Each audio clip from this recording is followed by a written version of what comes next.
I'm excited to talk about this film that's kind of true-ish. So, Rudy, can you tell me why? Why it's true-ish? Yes. Well, it's mostly true. 80 to 90% of what you saw really happened or is based on an experience I've actually had. Over the course of many years, of course, boiled down to a couple weeks cinematic timeline. But the ish comes from a few moments that took some fictitious liberties, like the gunshot scene, for instance, or the dating two women at once.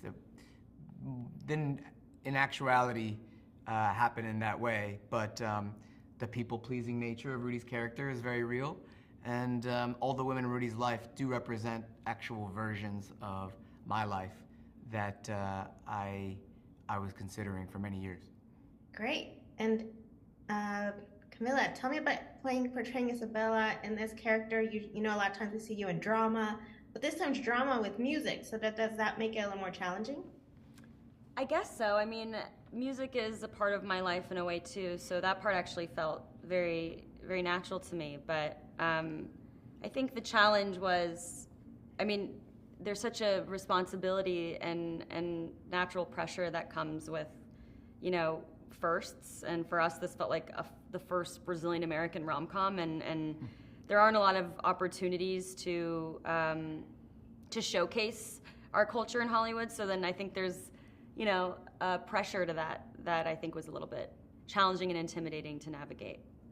How about navigating, Rudy? I mean, this project has your name all over it. Director, co-writer, playing Rudy. Yeah, I love myself, clearly. Composer. Yeah. So which one where you think challenged you the most? Is there an answer to that? Not really. It was all under one creative umbrella to me. So it wasn't one job versus the other. They're all very interwoven. Mm-hmm. I was writing the music as I was conceiving the set pieces and as I was writing the script with my co-writer, and I was directing while I was acting, while also thinking about those musical set pieces and motifs. So it was all, to me, one challenging and tall order, but one job. He's been, you know, wearing many hats for a decade, you know, through all the content you used to create. I feel like you're used to that feeling of wearing a lot of hats. Yeah. It comes very naturally to him.